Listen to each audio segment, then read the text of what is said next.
ജീവിതത്തിൽ വിജയിക്കുന്നവർക്ക് മാത്രമാണ് ഈ ലോകത്തെ സ്ഥാനമുള്ളത്.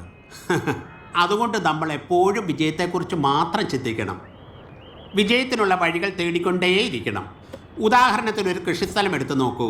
നിലം കളച്ച് വിത്തിട്ട് തൈ മുളച്ചു കഴിഞ്ഞാൽ ആദ്യം ചെയ്യുന്നത് എന്താ? വളമിടും. കളകൾ പറിച്ചു കളയും.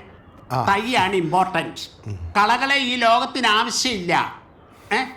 അതുകൊണ്ട് കളയാകണോ തൈയാകണോ എന്ന് തീരുമാനിക്കേണ്ടത് നിങ്ങളാണ്. തൈയാകണം. കറക്റ്റ്. അപ്പൊ ജോയിൻ ചെയ്തല്ലേ? തീർച്ചയായിട്ടും. എന്നാ എല്ലാ സൺഡേയും ആണ് ക്ലാസ്. സൺഡേ? അതെ, സൺഡേ. സൺഡേ എന്ന് കേട്ടിട്ടില്ലേ? അപ്പൊ നീ സിനിമ കേട്ട് അച്ഛൻ പറയുന്ന എഞ്ചിനീയർ ആവാൻ പോവാ? എന്റെ പട്ടിയാവും. എടാ, ഫിലിം ഇൻസ്റ്റിറ്റ്യൂട്ട് പോയി പഠിക്കുന്ന ഒരു ഡിഗ്രി ആവശ്യം. ആ ഡിഗ്രി ആയിട്ട് ഞാൻ കാണുന്നു. എനിക്ക് നിന്റെ കാര്യം ആലോചിച്ചിട്ടാ ചിരി വരുന്നത്. നീ ഒരു പാസ്പോർട്ടൊക്കെ എടുത്ത് ദുബായിലൊക്കെ പോയി 10-40 കൊല്ലം ബിസിനസ് ഒക്കെ ചെയ്ത് കൊളസ്ട്രോളും പിടിച്ചിട്ട് ഇങ്ങനെ കിടക്കണ്ട മോനെ. ഞാൻ നല്ല എക്സസൈസ് ഒക്കെ ചെയ്ത് ബോഡി നല്ല സെറ്റ് ആക്കും, മമ്മൂക്കാനെ പോലെ. എന്നിട്ട് നാട്ടിൽ വന്നിട്ട് എന്റെ പടം പ്രൊഡ്യൂസ് ചെയ്യും.